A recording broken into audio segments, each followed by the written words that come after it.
Olá, leitores, tudo bom? Não se esqueça de curtir, compartilhar, se inscrever aqui no canal e acessar o meu site que está aqui na descrição do vídeo. Muito bem, então hoje é mais um vídeo que eu fiz uma chamada aqui no canal que é discutir as distopias clássicas. Então hoje, Fahrenheit 451, tá? Vai ter alguns spoilers, então já estou avisando aqui no começo do vídeo, tá? Então eu vou tentar cobrir algumas análises que eu fiz, que eu pensei sobre, que eu li sobre, né? Então as percepções sobre o livro, as alegorias, as comparações que a gente pode fazer. Então, muito bem, o que acontece aqui? Então o personagem principal, ele é um bombeiro, numa sociedade que o governo é muito forte, as casas elas são cobertas com um tipo de plástico que impede que elas peguem fogo, então esse bombeiro ele chega e queima os livros, tá? Essa que é a proposta da história. Muito bem, então o livro tem um prefácio, que tem uma pequena introdução aqui, né? Então, da frase do Ernest Jones: que progresso estamos fazendo? Na Idade Média teriam queimado a mim. Hoje em dia, eles se contentam em queimar meus livros. Tá? Então tem essa frase reflexiva aqui. Na página 55 eu vou ler as regras desse departamento de bombeiros que o personagem principal, tá? Que é o Montague, ele participa. Então, fundado em 1790...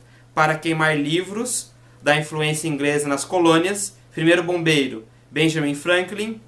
Regra 1. Atenda prontamente ao alarme. 2. Comece o fogo rapidamente. 3. Queime tudo. 4. Reporte-se imediatamente ao posto dos bombeiros. 5. Fique sempre alerta a outros alarmes.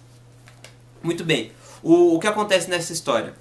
Ele está andando um dia, ele acha uma moça, e essa moça está numa família que lê livros, ou o governo acha que eles leem livros, então eles ainda têm consciência, eles refletem, têm as informações. Então depois o chefe dele vai comentar que o governo já estava de olho nessa família, então essa família vai ser presa, enfim, torturada, não tem muitas informações, e ela some, mas o que acontece? Que essa moça é o gatilho para percepção, para aumento de consciência do personagem principal.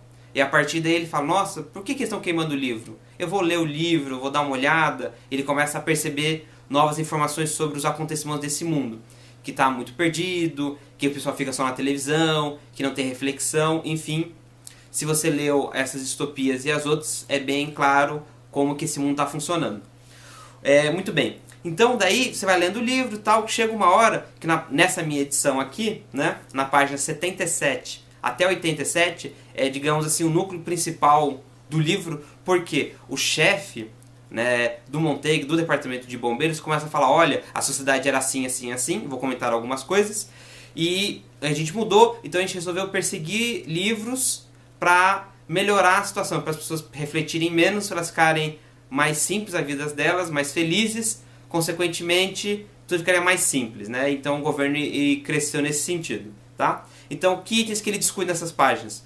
Que tem relevância no hoje. Por isso que é um clássico, porque o clássico é um livro ou algum estudo, enfim, que você consegue ler e consegue aproveitar para os dias de hoje. Então ele fala sobre o politicamente correto, minorias e vários tipos de mudança na sociedade. Então eu selecionei aqui alguns trechos. Na página 77 eu vou comentar aqui que ele fala sobre o passado, né? Então, pronto, antigamente os livros atraíam algumas pessoas, aqui e ali por toda parte. Elas podiam se dar o luxo de serem diferentes. O mundo era espaçoso, então aqui você já começa a perseguir as diferenças, tá? Então é interessante. E aí ele fala mais algumas coisas, e aí chega na página 80, vou ler um trecho um pouco maior, mas resume bem a ideia aqui. Agora tomemos as minorias de nossa civilização, certo? Quanto maior a população, mais minorias. Não pise no pé dos amigos dos cães, dos amigos dos gatos, dos médicos, advogados, comerciantes, patrões, mormons, batistas, unitaristas, chineses, de segunda geração, suecos, italianos, alemãos, texanos, gente do Brooklyn, irlandeses, imigrantes do Oregon e do México. Os personagens desse livro, dessa peça, desse seriado de TV, não pretendem representar pintores, cartógrafos e engenheiros reais. Lembre-se, Montague, quanto maior o seu mercado, menos você controla a controvérsia. Todas das menores minorias querem ver seus próprios umbigos bem limpos. Autores cheios de maus pensamentos tranquem suas máquinas de escrever. Eles o fizeram. As revistas se tornaram uma mistura insossa. Os livros, assim diziam os malditos críticos snobs, eram água de louça suja. Não admira que parassem de serem vendidos, disseram os críticos, mas o público, sabendo o que queria, com a cabeça no ar, deixou que as histórias em quadrinhos sobrevivessem. E as revistas de sexo em 3D, é claro. Aí está Montaigne. A coisa não veio do governo. Não houve nenhum decreto, nenhuma declaração, nenhuma censura com ponto de parada. Desculpe, com ponto de partida. Não. A tecnologia, a exploração das massas e a pressão das minorias realizaram a façanha, graças a Deus. Hoje, graças a elas, você pode ficar o tempo todo feliz. Você pode ler os quadrinhos, as boas e velhas confissões ou os periódicos profissionais. E aí tem uma frase aqui mais à frente. Um livro é uma arma carregada na casa do vizinho. Página 83, vou ler aqui 2 trechos. Que continua naquele núcleo onde o chefe está explicando o personagem principal, né? Os negros não gostam de Little Black Sambo, Camel. Os brancos não se sentem bem em relação à cabana do pai Tomás, Camel.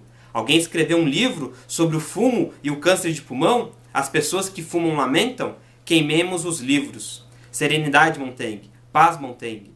Leve sua briga lá para fora. Melhor ainda, para o incinerador. Os enterros são tristes e pagãos? Elimine-os também. 5 minutos depois de uma pessoa morrer, ela já está a caminho do grande crematório. Os incineradores atendidos por helicópteros em todo o país. 10 minutos depois da morte, um homem é um grão de poeira negra. Não vamos ficar arregando-os em memória para os indivíduos. Esqueça-os. Queime tudo, queime tudo. O fogo é luminoso e o fogo é limpo. Bem, aqui ou ali, isso fatalmente acontece. Clarice McKillan, que é a moça que eu comentei agora há pouco, que ele encontrou. Temos um dossiê sobre sua família. Nós os observamos cuidadosamente. Hereditariedade e ambiente são coisas engraçadas. Você não pode se livrar de todos os patinhos feios em poucos anos. O ambiente familiar pode desfazer muito do que a gente tenta fazer na escola. Olha só que interessante. Se você está em discussão, creio que é bem comum essa ideia de qual é a participação do governo na escola, se do currículo, né? Na importância da escola. Acho que a escola aparece em várias distopias como fundamental, um ponto importante para a discussão. Continuando aqui. É por isso que temos reduzido a idade mínima para admissão no jardim de infância, ano após ano, até que agora, praticamente, estamos apanhando as crianças no berço. Tivemos vários alarmes falsos sobre os McClellan, quando morava em Chicago. Nunca os encontramos nenhum livro. O tio tinha antecedentes vagos, antissocial. A garota, uma bomba relógio. A família vinha alimentando seu subconsciente, estou certo disso, a partir do que ouvi de sua história escolar. Ela não queria saber como uma coisa era feita, mas por quê. Isso pode ser embaraçoso. Você pergunta o porquê de muitas coisas e, sem insistir, acaba se tornando realmente muito infeliz. A coitada da garota está morta e foi melhor para ela. Então aqui você percebe, né? Se não me engano, aqui essa obra foi escrita em 1950 e está trazendo itens que estão sendo discutidos até agora e que aumentou muito mais. Então acho que é por isso que é relevante ser um clássico e a importância de você ler esta obra. Então, quando eu li esses trechos, eu lembrei, tá, deste livro aqui, Maquiavel Pedagogo, que trata justamente essa parte da participação do governo na educação, um dos itens principais aqui do livro. Eu já li, vai ter vídeo aqui no canal no futuro muito próximo. Muito bem, um outro trecho da página 106. Sou um dos inocentes que poderiam ter elevado a voz quando ninguém atentava para os culpados. Mas não falei, e com isso eu mesmo me tornei um dos culpados. Então aqui é um dos personagens falando com o Montaigne sobre essa ideia quando estava mudando a sociedade. E aí quando eu li esse trecho, eu selecionei aqui para comentar, eu lembrei, aí eu pesquisei de novo qual é esse trecho.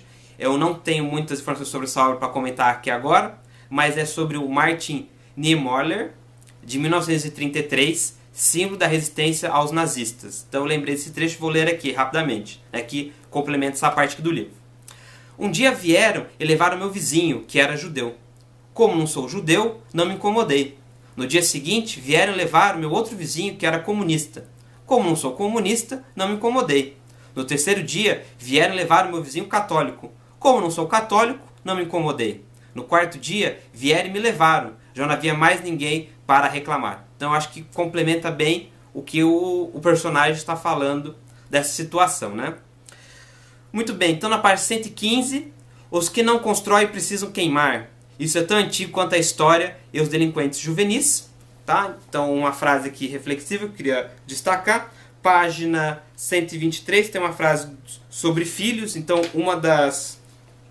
Muito bem, então na página 123 tem aqui um trecho que fala sobre a família e a educação, né, que passou para o Estado, complementa o que já foi citado. Meus filhos ficam na escola 9 dias seguidos e depois eles têm um dia de folga. Eu os aguento em casa 3 dias por mês. Não é nada demais. A gente põe as crianças no salão, liga o interruptor, é como lavar roupa. É só enfiar as roupas sujas na máquina e fechar a tampa. E aí, mais à frente do livro, o personagem principal, então, ele começa a ampliar a consciência, faz perguntas, ele começa a ler livros, aí ele pega um dos livros, ele lê, e aí eu vou comentar sobre uma da minha percepção, que foi a conclusão da obra. Então, qual que é a ideia? No final tem a ideia de homens-livros. O que seriam isso? São pessoas que leram o livro, decorou um pedaço dele, ou a obra inteira, e aí, consequentemente, eles fugiram, estão na periferia das cidades, e eles não podem morrer porque eles são aquela obra. Que se ele morrer, aquela obra vai ser extinta, não vai ter mais. Então, uma das conclusões que me pareceu do livro é assim, que o autor está falando que eles queimam os livros, na verdade eles querem queimar as pessoas, as ideias. Então, o queimar o livro seria um símbolo, uma alegoria para matar as pessoas, matar a ideia. Então, seria uma das conclusões aqui. Então é isso. Se chegou até aqui, muito obrigado. Não esqueça de curtir, compartilhar e se inscrever aqui no canal. E até o próximo vídeo.